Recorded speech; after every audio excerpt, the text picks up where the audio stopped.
Bonsoir à toutes et à tous, je suis Boris Sirbet. Donc pour parler rapidement de moi, je suis un philosophe et puis j'ai monté par la suite de ma vie, de mon parcours, deux startups. Une première qui s'appelle My Job Company, qui fait du recrutement participatif, du recrutement par cooptation, et Collective Z, qui développe les soft skills à travers des communautés apprenantes. Par ailleurs, j'ai aussi eu le bonheur de participer à deux aventures de création d'écosystèmes collaboratifs. Donc le premier, ça a été le Lab RH, qui a déjà démarré il y a plus de 3 ans et demi, qui rassemble aujourd'hui plus de 400 startups qui se sont fédérées pour faire réussir l'innovation RH. Et l'autre, c'est France Apprenante, qui rassemble une quarantaine d'acteurs qui aujourd'hui innovent dans les domaines de la formation et des nouvelles façons d'apprendre. Donc le sujet de ce soir, c'est l'impact de l'intelligence artificielle, du digital, de la robotisation sur le travail, sur l'entreprise. Et en fait là-dessus, alors on pourrait en parler des heures, donc il va falloir que je fasse court. En deux mots, en fait, ce que ça transforme, c'est pas tellement les métiers en tant que tels, parce qu'on dit en fait souvent que ça va faire disparaître des métiers, l'intelligence artificielle. C'est plutôt que ça va automatiser des activités, des tâches à l'intérieur des métiers.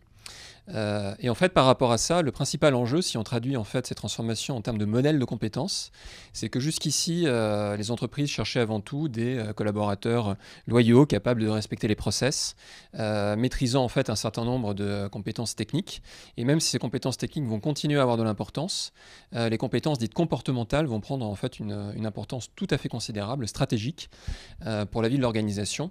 Et il y a une étude internationale de l'OCDE qui porte sur plus de 100 pays dans le monde, qui dit en fait que 80% de l'employabilité va être définie par essentiellement ces compétences du 21e siècle.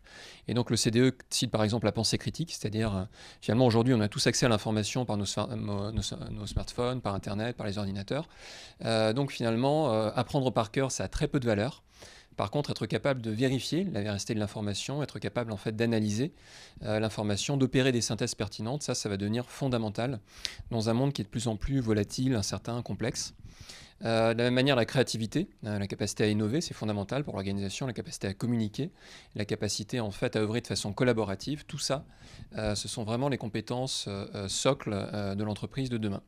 Donc voilà, ça c'est le premier volet. Et puis la deuxième chose aussi qui devient de plus en plus importante, c'est pas uniquement en fait d'intégrer l'intelligence artificielle dans l'organisation, c'est également en fait de revoir la culture de l'organisation. C'est-à-dire finalement pour réussir à attirer les jeunes aujourd'hui, pour réussir finalement à ce que l'organisation soit pleinement vivante, il y a aussi toute cette question finalement de comment développer une culture qui est basée sur la confiance, comment faire émerger des nouveaux modes de management qui soient beaucoup plus collaboratifs, comment donner véritablement une place au sens dans l'organisation. Et c'est vraiment comme ça que l'alliance entre l'être humain et la machine peut se mettre en place.